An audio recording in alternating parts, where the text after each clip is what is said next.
अस्सलाम वालेकुम team 10 up की तरफ से। ये इस कोर्स का लेक्चर 5 का पार्ट 6 है। पेन पेपर पेंसिल पकड़ लें ताकि आप इंपॉर्टेंट पॉइंट्स को नोट डाउन कर सकें। दोस्तों, पैटर्न बेस्ड ट्रेडिंग को कंटिन्यू करते हुए हम बात करेंगे अब फॉलिंग वेज और राइजिंग वेज चार्ट पैटर्न्स की। जो फॉलिंग वेज चार्ट पैटर्न होता है वो एक बुलिश पैटर्न होता है अगर ये फॉर्म होता है किसी अप ट्रेंड में, और ये कंटिन्यूएशन पैटर्न होता है। अगर अप ट्रेंड में ये फॉर्म होगा तो अप ट्रेंड मज़ीद कंटिन्यू होगा, और अगर ये डाउन ट्रेंड में फॉर्म होगा तो ये एक रिवर्सल पैटर्न है। यानी कि अगर ये डाउन ट्रेंड में फॉर्म होता है तो जो ट्रेंड है वो रिवर्स हो जाएगा और अप ट्रेंड में कन्वर्ट हो जाएगा। इसी तरह जो राइजिंग वेज है वो एक बेरिश पैटर्न है। ये फॉर्म होता है एक डाउन ट्रेंड में और ये कंटिन्यू करता है डाउन ट्रेंड को। अगर ये किसी अप ट्रेंड में फॉर्म होगा तो इसका मतलब एक रिवर्सल पैटर्न है, अप ट्रेंड होगा वो कन्वर्ट हो जाएगा डाउन ट्रेंड में। जो वेज का शेप होता है वो बिल्कुल इस तरह का होता है, समझ लें एक पिज़्ज़ा स्लाइस की तरह होता है। तो दोस्तों, इसको ट्रेडिंग व्यू पे और बेहतर समझते हैं। दोस्तों, वेज पैटर्न्स में आपने सबसे पहले हमेशा ट्रेंड को आइडेंटिफाई करना है कि अप ट्रेंड चल रहा है डाउन ट्रेंड चल रहा है, क्योंकि जो वेज पैटर्न्स होते हैं वो रिवर्सल पैटर्न्स भी होते हैं। तो अगर ये अप ट्रेंड चल रहा है, जैसे फॉलोइंग वेज एक बुलिश पैटर्न है, तो इसका मतलब कि मज़ीद अप ट्रेंड कंटिन्यू होगा। और अगर ये डाउन ट्रेंड में चल रहा होता तो ये उस ट्रेंड को रिवर्स करके अप ट्रेंड में कन्वर्ट कर देता। तो आपने सबसे पहले आइडेंटिफाई करना है ट्रेंड को। फिर उसके बाद आप देखोगे प्राइस एक्शन में कि एक कंसोलिडेशन होगी। टाइट कंसोलिडेशन इसलिए क्योंकि आपको जो ट्रेंड लाइंस में आपको जो प्राइस एक्शन है वो स्क्वीज आउट होता हुआ नज़र आएगा। तो आपने मेन चीज़ ये देखनी है कि उसके जो 4 पॉइंट्स एटलीस्ट वैलिड हों, यानी कि रेजिस्टेंस पे, फिर सपोर्ट पे प्राइस एक्शन आए, फिर दोबारा रेजिस्टेंस पे आए, फिर सपोर्ट पे प्राइस एक्शन आए। ये आपकी ट्रेंड लाइंस के विद इन जो प्राइस एक्शन है वो मूव करें। एटलीस्ट 4 पॉइंट्स को वैलिड होना चाहिए, और अगर 6 हैं तो बहुत अच्छा है, आपका पैटर्न और अच्छा है। तो जब इसकी कंसोलिडेशन हो जाएगी फिर एकदम से वॉल्यूम आएगा और एक ब्रेकआउट होगा। ब्रेकआउट होगा और फिर एक पुल बैक आएगा, फिर उसके बाद ट्रेंड कंटिन्यू होगा।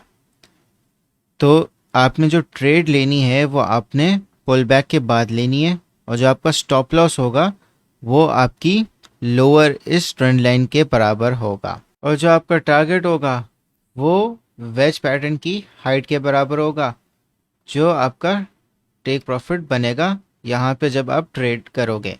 तो आपका टेक प्रॉफिट इस लेवल पे बनेगा। तो आपने हमेशा ट्रेड ब्रेकआउट के बाद करनी है, और पुल बैक जब इसका हो जाए यहाँ पे आपने ट्रेड करनी है।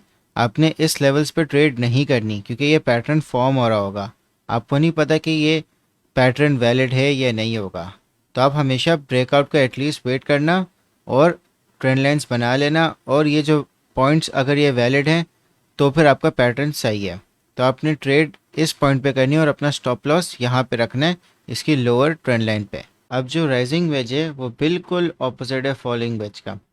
इसमें फ़र्क सिर्फ ये कि जो कंसोलिडेशन है वो अपर साइड पे हो रही होगी, यानी जो इसको स्क्वीज हो रहा होगा प्राइस एक्शन का वो इस तरफ हो रहा होगा।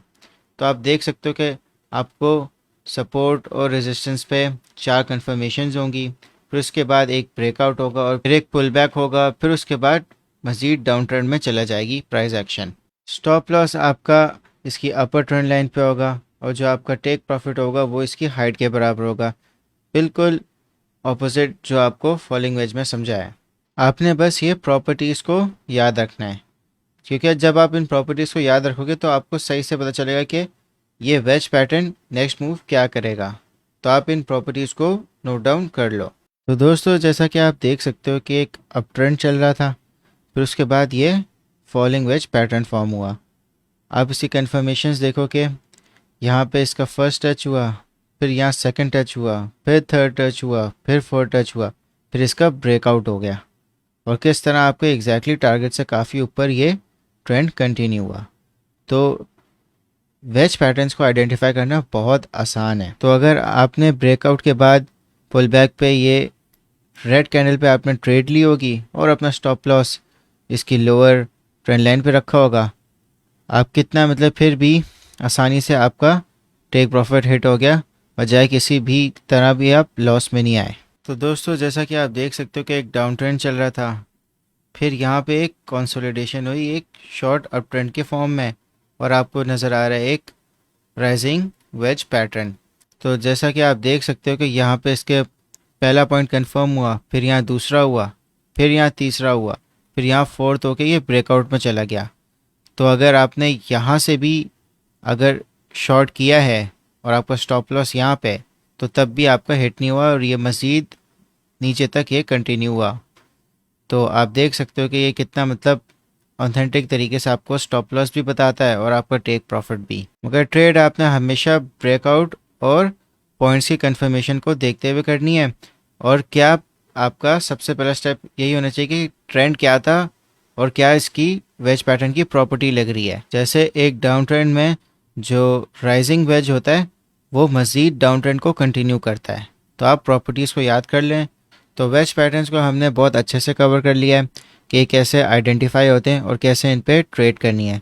तो मैं आपको क्विज दे रहा हूँ, कोई भी चार्ट आप सिलेक्ट करें और उसमें राइजिंग और फॉलिंग वेज दोनों आइडेंटिफाई करें, और फिर आप मुझे रिजल्ट्स बताएं कमेंट सेक्शन में।